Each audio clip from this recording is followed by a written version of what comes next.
सो hey guys, कैसे हो आप सभी लोग। Welcome back to my channel AG and I manga. तो गाइस, आज मैं एक्सप्लेन करने जा रहा हूँ बुक ऑफ एस्पर का एपिसोड नंबर 745 को, जो कि काफी ज्यादा अमेजिंग होने वाला है। इसलिए पहले वीडियो को like, share, comment and hype जरूर से कर देना। और बाकी जिन लोगों ने भी इसका पिछला एपिसोड नहीं देखा है तो मैंने उस एपिसोड का लिंक इस वीडियो के नीचे डिस्क्रिप्शन में दे दिया है। आप लोग जाकर के पहले उस एपिसोड को जरूर से देख लें। और बाकी जिन लोगों ने ऑलरेडी देख रखा है तो उनके लिए शुरू करते हैं हमारा आज का ये वाला एपिसोड। लेकिन उससे पहले विशाल Singh, Subhajit Sarkar and Gautam Singh, thank you for joining and rejoining जूफेन silver demons. Very special thanks to Shubh Biswas for joining demon amber level. तो अब इस एपिसोड की स्टार्टिंग में वोकिंग यू और येलिन को दिखाया जाता है। वोकिंग यू येलिन की बात सुनने के बाद में उससे कहता है कि गोस्ट जूनियर ब्रदर, आखिर तुम्हारे ये कहने का क्या मतलब है। जिस पर येलिन भी उससे कहता है कि कुछ भी नहीं, मुझे तो बस ये सेक्ट्स कुछ अजीब लग रहे हैं। बस जरा एक बार के लिए इस बीस्ट टीमिंग सेक्ट को जरा साइड पे रख करके देखिए और जरा एक साल पहले की बात याद कीजिए। ये बाकी के दोनों लोअर 3 सेक्ट्स, ये दोनों ही सेक्ट तब जूफेन के मर्डर में पूरी तरीके से शामिल थे। तो ये बात सुनने के बाद में तो यहाँ पर वुकिंग और यानमो ही नहीं बल्कि दोनों एक्सीलेंटेड भी काफी ज्यादा शॉक रह जाते हैं और कहते हैं कि क्या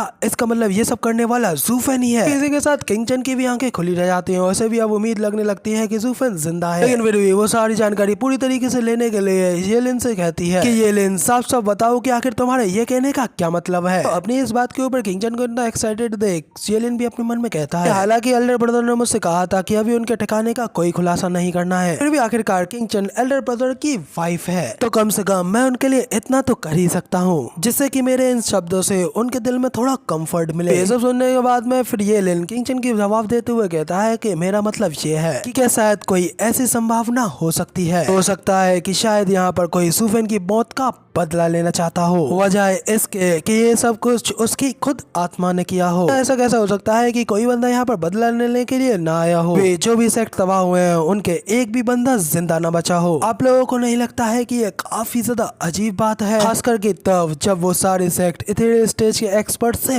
भरे पड़े हो। येलिन की ये सारी बातें सुनने के बाद में इधर दोनों एक्सीलेंटेड भी सोच में पड़ जाते हैं और अपने मन में कहते हैं कि हाँ, येलिन की बात में दम है, एग्जैक्टली ऐसा हो भी सकता है। आखिर हम लोगों ने सब के बारे में पहले क्यों नहीं सोचा। ये सब कुछ demon scamming sect, mystical heaven sect, heaven thrilling sect और यूनिवर्सल राइटर्स सेक्ट, इन सब के सभी की इन्वॉल्विंग जूफेन के मर्डर में थी। ये सारी घटनाएं भी इसी बदले के सर्कल में घूम रही हैं। कि इसका मतलब बीस्ट टीमिंग सेक्ट को खत्म करना क्या सिर्फ छलावे के लिए है, जैसे कि हम सब लोग पहले इस सब के बारे में सीधा ना सोच पाए। तो कुछ के बारे में सोचने के बाद में फिर एक्सीलेंट हायरन कहते हैं इसका मतलब ये नहीं होगा कि अब इस सब के बाद में अगला निशाना। तभी बीच में एक्सीलेंट भाई में कह पड़ते हैं कि इतना भी ज्यादा एक्साइटेड होने की जरूरत नहीं है, क्योंकि हेवन थ्रिलिंग सेक्ट बाकी के तीनों सेक्टों की तरह तो बिल्कुल भी नहीं है। हेवन थ्रिलिंग मिडिल 3 सेक्टों में से एक सेक्ट है जिनके के पास में सोल हार्मनी के भी कई सारे एक्सपर्ट्स हैं। इसलिए मेरे हिसाब से वो लोग बिल्कुल ठीक होंगे, क्योंकि उन्हें हराना इतना भी आसान नहीं है। लेकिन फिर भी हमें इस सब घटना की पूरी तरीके से जांच करनी होगी, वरना इस सब की वजह से वेस्टलैंड की व्यवस्था के ऊपर एक बहुत ही गहरा प्रभाव पड़ेगा। इसलिए इस सब की जाँच करने के लिए मैं एक इन्वेस्टिगेशन टीम को बनाऊंगा, खुद पर्सनली जाकर के यहाँ पर उन तीनों सेक्टों की पहले जाँच करेगी। इस टीम को हमारे मैनर का एक एल्डर लीड करेगा, बाकी के सभी डिसाइपल्स के ट्रायल के तौर पर उन्हें भी अपने साथ ले जाएंगे। तो अब बताओ कि आखिर आप में से कौन कौन वहां जाना चाहता है। एक्सीलेंट की ये बात सुनने के बाद में किंगचन तो सीधा कह पड़ती है कि हाँ, एक्सीलेंट मैं चाहूंगी। इसके साथ ही किंगचन अपने मन में भी सोचती है कि मैं ये खुद अपनी आंखों से देखना चाहती हूँ कि आखिर कौन मेरे हस्बैंड की मौत का बदला ले रहा है। आखिर ऐसा कौन है जो कि मेरे हस्बैंड के लिए तीनों सेक्टों को डिस्ट्रॉय करने की हद तक जा सकता है। अगर कौन जानता है कि ये वही बदला लेने वाला घोस्ट हो जिसके के बारे में अभी येलिन ने बात की थी, शायद जूफेन। इधर येलिन भी स्माइल करते हुए अपने मन में कह रहा होता है कि एल्डेस्ट ब्रदर, मैंने तुम्हारे बारे में कुछ भी नहीं कहा है। इसके साथ में सीन चेंज होता है। अगले सीन में हमें एक खूबसूरत से नजारे को दिखाया जाता है। खूबसूरत सी नदी जो कि पूरी तरीके से जंगल से घिरी हुई होती है। पे कोई बंदा उस नदी के ऊपर चलते हुए आगे बढ़ रहा होता है, जो कि कोई और नहीं बल्कि हमारा हीरो जूफेन होता है। अब जूफेन यहाँ पर अपने अगले बदले, अपने अगले शिकार के लिए आ गया होता है। यूं ही उस नदी पर आगे बढ़ते हुए अचानक से जूफेन को कुछ सामने फील होता है। इसलिए जब वो हवा में अपनी उंगली छू करके देखता है, अचानक से उसे कोई इनविजिबल फील्ड, कोई इनविजिबल अरे फॉर्मेशन दिखाई पड़ती है। वहाँ पर सेक्ट की एक प्रोटेक्शन शील्ड भी होती है। अब उस अरे को देखने के बाद में जूफेन कहता है तो ये है हेवन थ्रिलिंग सेक्ट की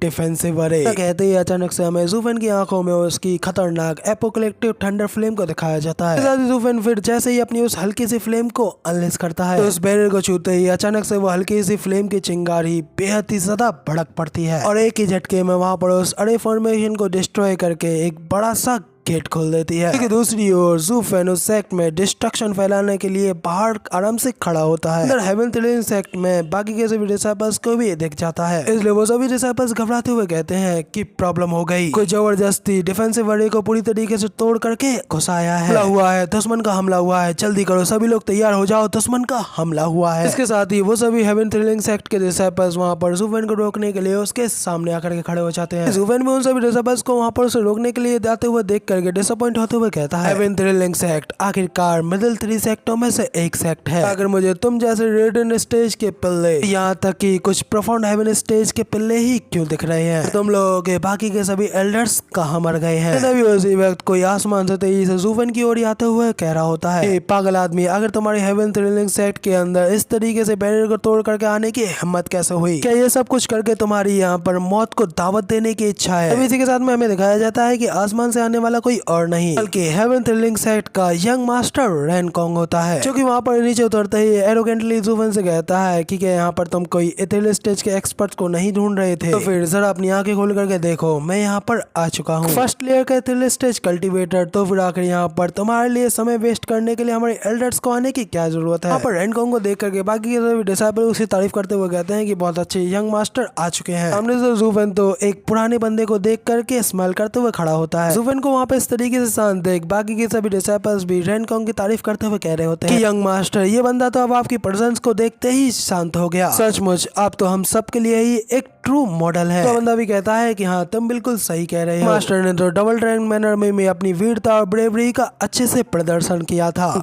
इसलिए यंग मास्टर के यहाँ पर होते हुए लोगों को यहाँ पर किसी आउटसाइडर को रोकने के लिए किसी भी एल्डर की बिल्कुल जरूरत नहीं है। तो वो लोगों की ये सारी बातें सुनने के बाद में तो ज़ूफेन वहाँ पर जोर जोर से हंसने लगता है, जैसे कि अचानक से इस तरीके से जोर जोर से हंसते हुए देख करके रेनकोंग तो थोड़ा हैरान हो जाता है और चिल्लाते हुए उससे कहता है कि आखिर तुम अब इस तरीके से क्यों हंस रहे हो? तो ज़ूफेन उससे कहता है कि आखिर तुमने फैक्टो को किस तरीके से तोड़ मरोड़ करके इन लोगों को बताया है। गोल्डन गैदरिंग में ब्रेवरी और बहादुरी दिखाने वाले तुम, क्या तुमको वहाँ पर खुद को प्रदर्शित करने का मौका भी मिला था? रेनकोंग, तुम यहाँ पर अपने बेचारे जूनियर ब्रदर्स को झूठ बोल रहे हो, जिन्होंने कि यहाँ पर डबल ड्रैगन गैदरिंग को खुद अपनी आंखों से नहीं देखा था, वो भी सिर्फ इसलिए कि तुम उनकी इन तारीफों में मग्न हो सको। ज़ूफेन की इन सारी बातों से रेनकोंग तो काफी ज्यादा शॉक रह जाता है और घबराते हुए से कहता है कि कौन, आखिर तुम एग्जैक्टली हो कौन? तो ज़ूफेन भी वहाँ पर हंसते हुए कहता है कि क्या कहा, मैं कौन हूँ? कहते ही ज़ूफेन अपने चोखे को हटा करके उसको अपना चेहरा दिखाता है और उससे पूछता है, यंग मास्टर रेनकोंग, आखिर अब तुम्हारे पिछवाड़े की कैसी हालत है? क्या अभी भी वो यहाँ पर दर्द कर रहा है? तो वहाँ पर ज़ूफेन को अपनी आंखों के सामने देख रेनकोंग की तो आंखें खुली की खुली रह जाती हैं। अचानक से वो डर के मारे वहाँ पर नीचे जमीन पर गिर जाता है और चिल्लाते हुए कहता है, ज़ूफेन, एक्चुअली में क्या तुम वाकई में यहाँ पर नहीं मरे हो? तुम तो पहले ही मारे जा चुके थे, आखिर तुम यहाँ पर जिंदा कैसे खड़े हो?